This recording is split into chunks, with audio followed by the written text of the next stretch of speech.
Thanks for checking out our video. Feel free to join our free weekly newsletter called Pop Culture Annotated, and also join our Discord server to talk with us and others that share your fandom in pop culture entertainment. Links in the description.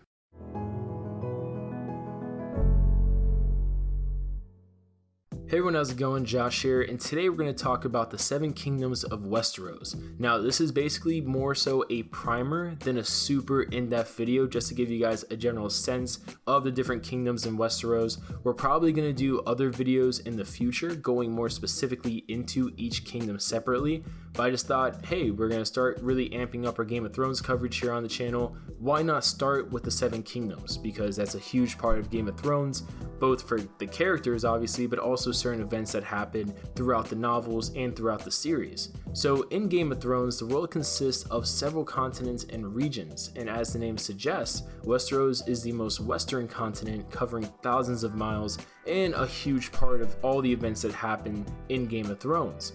Now, it also contains the northern regions, which held the White Walkers thanks to the Wall before the Wall was eventually destroyed. And going to the history of Westeros, it was originally inhabited by the Children of the Forest. Now, eventually they were invaded by the First Men, who came from the other continent, Essos. Now, according to author George R.R. Martin, Westeros is about the size of South America and contains the 7 Kingdoms, and the 7 Kingdoms is a political union consisting of the Kingdoms of the North, Mountain and Vale, Isles and Rivers, Rock, Stormlands, Reach, and Dorne. And when looking at a map, the continent of Westeros is bordered to the west by the Sunset Sea, the south by the Summer Sea, the east by the Narrow and Shivering Sea. Now, the various regions of Westeros are administrative regions ruled by different great houses. Each great house is a bunch of noble houses basically, which are constantly fighting each other to have a member of their family sit on the Iron Throne. And starting from the south upwards, the lowest region is Dorne. And initially not a member of the various kingdoms, it eventually joins upon a marriage alliance about 200 years after the other kingdoms are all united. And Dorne contains the only desert in Westeros, located in the center areas, while the population stays more along the coast. And the great house is Martell, which ruled this region. However, they became extinct as their family line became killed off. West of the Dorne is a region called the Reach. Now, considered the most fertile part of Westeros, it is home to various crops and has probably the largest population, usually stated, of all of Westeros by region. And it's also considered the richest region in Westeros, and the great house of Tyrell ruled the Reach, but their ruling bloodline were all killed off. Now, and this is, by the way, a very common theme with a lot of these regions. A lot of their bloodlines get killed off at this point of the story, since we're kind of near the end of it. Now, to their east was the region of the Stormlands, and kind of as the name suggests, the region has frequent storms from the Narrow Sea, which is on their eastern coast, and it also has the unique case of having 2/3 of all the forested area in Westeros. The ruling house for this one is House Baratheon, however they are legally extinct. Now, north of the Stormlands is the Crownlands, and unlike other regions, the Crownlands has a unique setup where they're not directly ruled by, let's say, a great house, but instead they're directly ruled by whoever sits on the Iron Throne, which is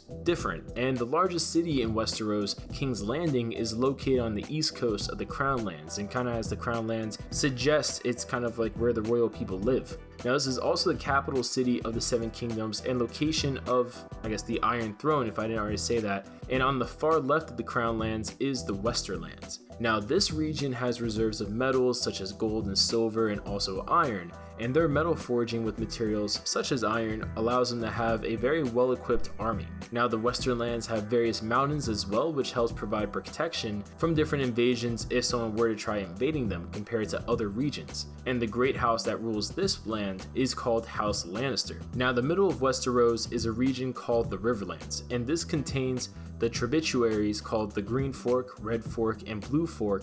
Unfortunately, the Riverlands doesn't really have that many natural borders, so it's always kind of caught in the middle of different conflicts. But luckily it's very fertile, kind of as the name suggests, the Riverlands, so they're able to usually kind of recover at a quicker pace than that other place could that doesn't have such fertile ground to grow more crops and things like that. Now, the great house that rules this region is House Tully, which is no longer in power, not because they were killed off, but instead because their ruling members followers were basically enslaved. The Vale is the northeast region under the North region, which is actually its own separate region. I know the naming is kind of a little confusing when used in that kind of way. Unlike the Westerlands, the Vale doesn't have many valuable resources, yet they do have fertile lands comparable to the Riverlands. And the land in this region is difficult with different mountains and valleys, so there's a lot of small communities and tribes that live there. And if you go right above them, we get to the most northern region of the Seven Kingdoms, which is properly called the North. Now, it's the largest region out of all of them, essentially the size of every other region combined. And one of the most interesting aspects of the North is how they have a lot of old traditions from the first men, because a lot of the southern regions were kind of infected with different religious, different cultural beliefs, while the North is not really desirable to go to. So a lot of those religious practices, cultural practices that the South kind of took and evolved with, the North didn't really evolve in that kind of same way. So because of those reasons, the first men's traditions, cultural kind of thought processes, religions are still very much so practiced prevalently, which also continues on to them worshiping the same old gods as the children of the forest. Now, it borders the wall, and because of this, the North actually released land right south of the wall from their authorities. So it's actually a separate land unassociated with either the Seven Kingdoms, and this land is called the Gift, and it's managed directly by the Night's Watch, which guards the wall. And the great house that rules the North is called House Stark. So that's kind of your general primer for the different kingdoms and regions of Westeros. Let us know down below what else for Game of Thrones you'd like to see ahead of the premiere coming out, and we'll see you guys later.